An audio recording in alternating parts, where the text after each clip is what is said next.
The silence after. Snow began falling before dawn, soft at first, like ash drifting from an unseen fire. By midday, it had thickened into a relentless curtain of white, swallowing the city in a hush that felt unnatural, as if the world itself were holding its breath. Inside St. Mary's Hospital, Elena Carter lay motionless beneath thin cotton sheets, her gaze fixed on the ceiling tiles she had counted 100 times already. Each square was identical, each one empty. She focused on them because they were easier to face than the stillness in the room. The bassinet beside her bed was untouched.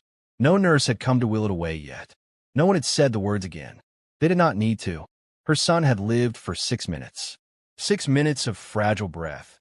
6 minutes of hope that had arrived too early and left even faster. Now there was only the faint antiseptic smell of the hospital and the distant murmur of conversations happening in other rooms where life had continued as expected. Elena pressed her hands together over her stomach, as if she could still protect what was no longer there. Her body ached with absence. Not pain, absence. A hollow, echoing sensation that made every sound seem far away. The door opened without ceremony. Richard Carter stepped inside, brushing snow from the shoulders of his tailored wool coat. He looked out of place among the pale walls and humming machines, like a man who had taken a wrong turn into inconvenience. "You should have called me sooner," he said, glancing at his watch rather than at her. "The roads are terrible." Elena blinked, trying to gather enough strength to respond. "They did call you," she whispered. "Hours ago." Richard exhaled, distracted, already pulling his phone from his pocket. The screen illuminated his face with a cold glow as his thumb moved rapidly, typing responses Elena could not see. "I was in a meeting," he muttered. "Everything couldn't just stop." The words settled into the room with a weight heavier than grief. Elena waited for him to come closer, to touch her hand, to ask anything about what had happened. Instead, he remained standing at the foot of the bed, scrolling through messages, his expression tightening with irritation rather than sorrow. "The doctor said," Elena began, her voice faltering. "There were complications. They tried." "Yes, I spoke to someone at the desk," Richard interrupted. "It's unfortunate, but these things happen. We'll move forward." "Move forward." Elena stared at him, unsure she had heard correctly. She searched his face for cracks, some sign of shared loss, but found only impatience, as though this tragedy were an obstacle to be managed. His phone vibrated again. This time, Elena heard it, a soft chime followed by the brief reflection of a message preview in his glasses. "I miss you already. Call when you can." Richard angled the screen away instinctively, but not before she saw the name attached. Not a colleague, not family, a woman. Something inside Elena shifted, not breaking but clarifying, like ice forming over deep water. "When can we leave?" Richard asked, already gathering paperwork from the counter. "There's no reason to stay here longer than necessary." "I just gave birth," she said faintly. "And the situation has resolved," he replied, his tone brisk. "Prolonging this won't help either of us." Either of us. Elena turned her face toward the window. Outside, snow buried the parking lot in layers so thick that the world seemed erased. She wondered if grief looked like that from above, silent, covering everything, unnoticed by those who kept moving. A nurse entered briefly, offering condolences with gentle eyes. Elena clung to that softness for as long as it lasted. Richard signed the discharge forms without reading them. By late afternoon, they were in the car. The heater rattled as it fought against the cold. Snow lashed against the windshield in erratic waves, the wipers struggling to keep up. Elena sat curled beneath a hospital-issued blanket, the fabric thin and unfamiliar, like she had been sent home with someone else's life. Richard drove, with one hand on the wheel, the other holding his phone low near his lap. "I told you I'm on my way," he murmured during a call, his voice hushed but not enough. "No, it's handled. I'll be there tonight." Elena closed her eyes. The confirmation hurt less than she expected, perhaps because some part of her had known long before this day. Love did not disappear all at once. It thinned. It cooled. It left quietly, long before anyone acknowledged its absence. The car slowed. They were no longer on the main road.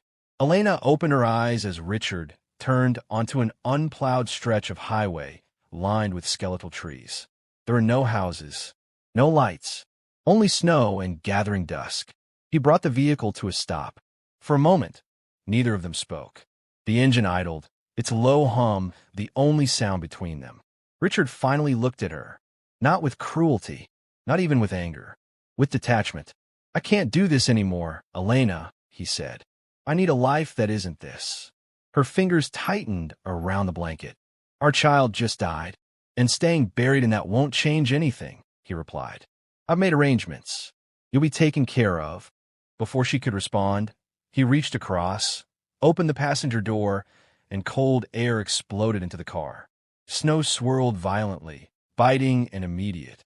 Elena stared at him, certain she had misunderstood. But Richard was already stepping back, already withdrawing. "You'll be fine," he said, as though offering reassurance to a stranger. Then he closed the door. Elena watched, unable to move, as the car lights disappeared into the white distance. The storm swallowed them quickly. Silence returned. And for the first time since morning, Elena realized she was completely alone. The man who stopped. The cold did not feel sharp at first. It arrived slowly, like a heavy blanket settling over Elena's shoulders, numbing rather than hurting. Snow gathered along the edges of her coat, melting briefly before freezing again. She tried to stand, but her legs trembled beneath her, weakened by hours of labor, by loss, by shock. The road around her had already begun to disappear under drifting white, the path back erased as completely as the one ahead. She did not call for help. There was no one to hear. Minutes passed, perhaps more. Time unraveled in the storm. The wind rose and fell in long, mournful breaths, carrying ice crystals that stung her face. Elena sank to her knees, clutching the thin blanket around herself, her body too exhausted to fight the elements. It would be easy, she thought distantly, to close her eyes. Easy to stop trying. The sound of an engine broke through the wind. At first she assumed she imagined it, another trick of a mind pushed too far. But the sound grew louder, uneven, accompanied by the crunch of tires forcing their way through unplowed snow. Headlights emerged, dim, diffused by the storm. A truck. It slowed, then stopped. For a moment nothing happened. The engine idled, steady and patient, as if waiting for confirmation that what lay ahead was real. The driver's door opened, and a tall figure stepped down into the snow, pulling his coat tighter against the wind. Tomas Begay had been driving that road for nearly 20 years. He knew its curves, its hazards, and its silences. He also knew when something did not belong, and a human shape, half buried in a storm, did not belong. He approached carefully, boots sinking deep with each step. As he drew closer, he saw the details. The hospital bracelet still fastened around Elena's wrist, the pallor of her skin, the way she struggled to remain conscious. "You're not safe here," he said, his voice calm, grounded, as though speaking inside a quiet room rather than a blizzard. Elena tried to respond, but the words tangled somewhere between thought and breath. Tomas did not ask questions. He removed the heavy wool blanket from the back of his truck, a thick, hand-woven piece patterned in deep reds and earth tones, and wrapped it around her shoulders. The fabric held warmth unlike anything she had felt all day, insulating not just against the cold, but against the emptiness creeping into her bones. "I'm going to lift you," he told her. "You don't need to help." There was no urgency in his tone, no alarm, only certainty. He carried her to the truck, shielding her from the wind as he settled her inside. The cab smelled faintly of cedar and leather, a lived-in warmth that contrasted sharply with the sterile chill she had left behind. Within minutes, they were moving again. Elena watched the road through half-lidded eyes as snow continued to fall, but inside the vehicle the world felt contained, manageable. The heater hummed steadily. Tomas drove without distraction, his attention fixed entirely on navigating the storm. He did not ask who she was. He did not ask why she had been abandoned. That silence felt deliberate, like a kindness shaped by experience. They drove beyond the edges of town, where scattered buildings gave way to open land and low hills softened by winter. Finally, he turned onto a narrow path leading to a small house set back from the road. Light glowed from a single window, steady and welcoming. Inside, the air was warm enough to fog her vision. Tomas guided her to a chair near a cast-iron stove, where fire burned low and constant. He moved efficiently, placing a kettle on to boil, retrieving additional blankets, checking her pulse with practiced hands. His actions were precise, but gentle, shaped by training rather than panic. "You're dehydrated," he said after a moment, "and your body's been through more than it should in one day." Elena managed to speak. "Why did you stop?" He considered the question, as if measuring the simplest answer. "Because you were there. Nothing more. No heroism. No explanation. Just fact." He handed her a mug of hot water steeped with herbs, the steam carrying a clean, unfamiliar scent. Elena wrapped her hand around it, absorbing the heat slowly, feeling sensation return to fingers that had nearly gone numb. The house was modest. Wooden shelves lined with tools, folded blankets stacked neatly, a few photographs arranged without decoration. It was not a place built to impress anyone.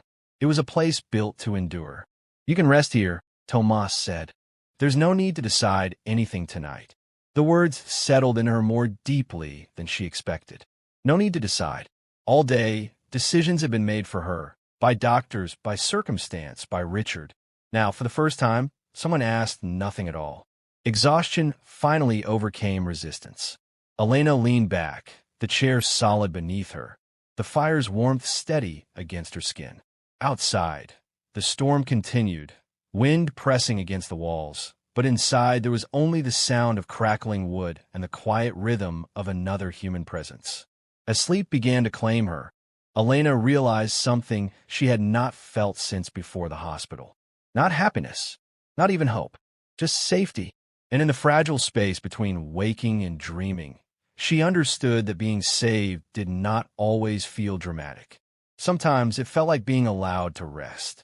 When she opened her eyes again hours later, the storm had passed, and Tomas Begay was still there. What remains after silence? Morning arrived without announcement. Elena woke to the faint sound of wood being split outside, each measured strike echoing through the stillness. For a moment, she did not recognize where she was. The ceiling above her was made of rough-hewn beams, not hospital panels. The air smelled faintly of smoke and pine.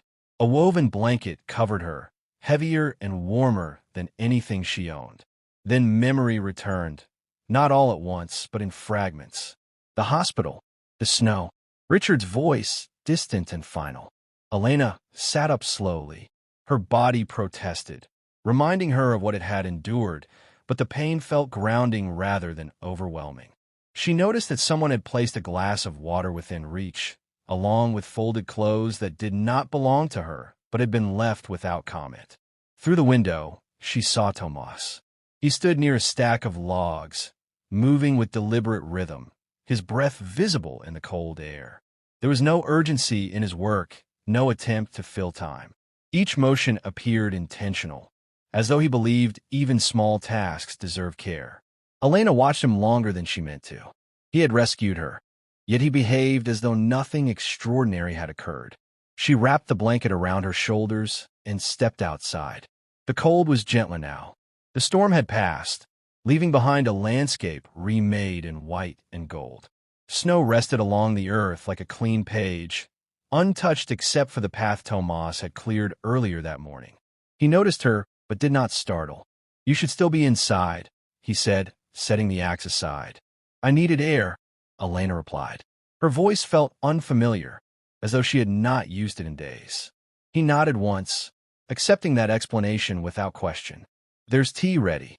They walked back together, not as strangers, but not yet as anything else. The silence between them was neither strained nor intimate. It simply existed. Inside, Elena sat at the small wooden table while Tomas poured tea into two mismatched cups. Steam curled upward, carrying the scent of sage. "You don't ask questions," she said quietly. Tomas took his seat across from her. "People speak when they're ready, not before." Elena traced the rim of the cup with her finger. And if they never are, then whatever they needed to say wasn't meant for me. His answer held no judgment, no curiosity disguised as kindness. It was a boundary, one that protected them both. Elena felt something loosen inside her, something she had held tightly for years without realizing it.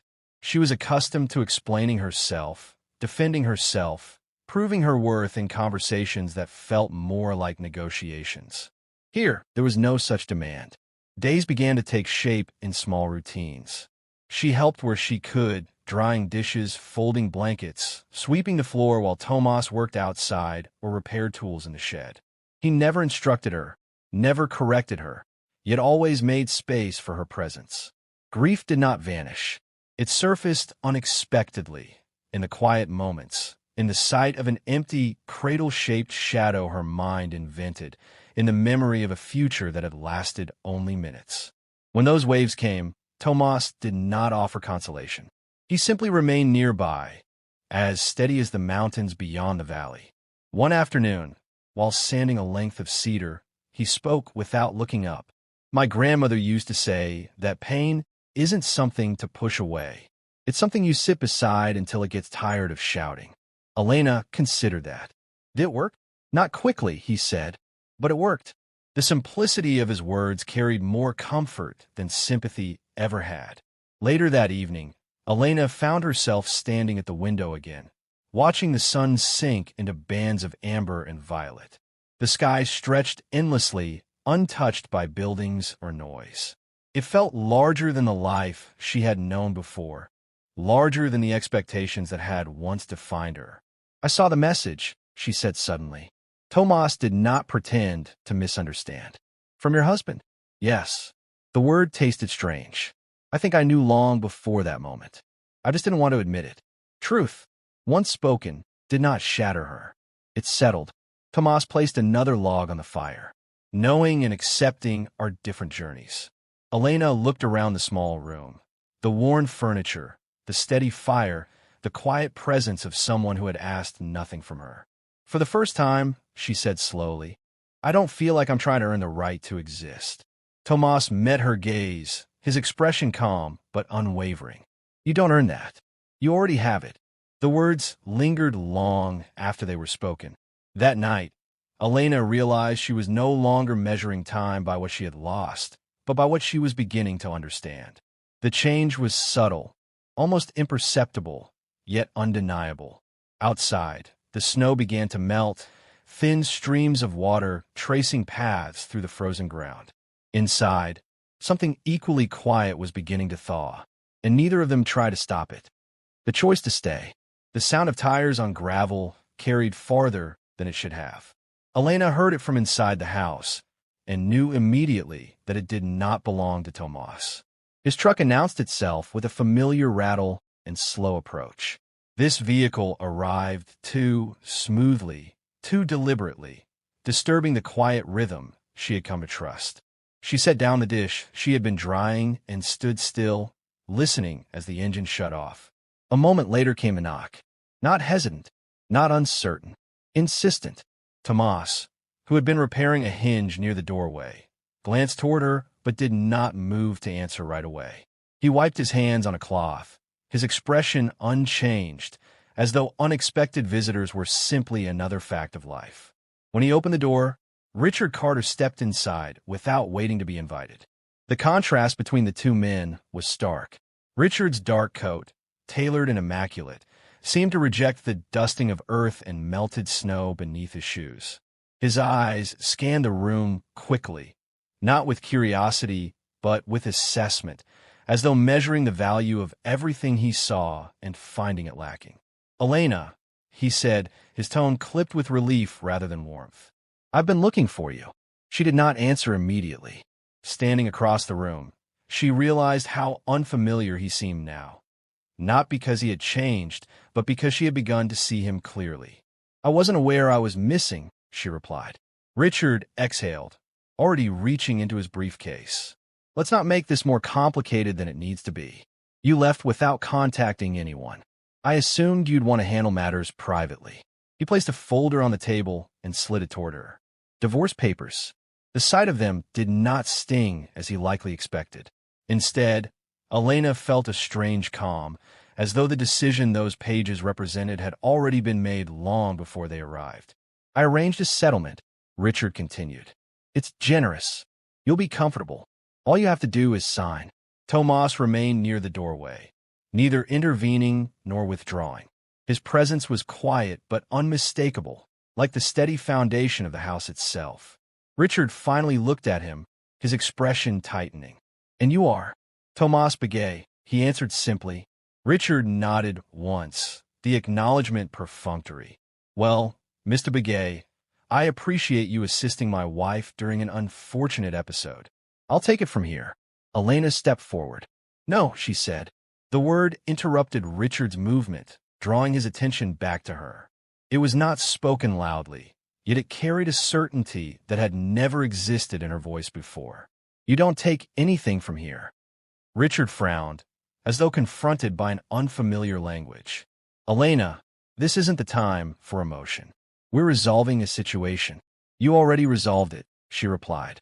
On that road. Silence settled heavily between them. For the first time, Richard seemed unsure. He studied her face, perhaps searching for the hesitation he had always relied upon, the willingness to bend rather than resist. He did not find it. This arrangement is more than fair, he insisted. You can return to your life. Elena shook her head. I am returning to my life, just not the one you planned. The distinction, once spoken, felt irreversible. Richard's gaze shifted again toward Tomas, irritation surfacing beneath his composure. You don't know what you're involving yourself in, he said. Tomas met his stare without defensiveness. She's not an involvement. She's a person. The simplicity of the statement left no room for argument. Elena closed the folder without signing it and placed it back into Richard's hands. You'll get your divorce, she said, but not because you decided it. Because I did. Richard accepted the papers slowly, his confidence unraveling in small, visible ways. There was nothing left to negotiate, nothing left to control. He left without another word.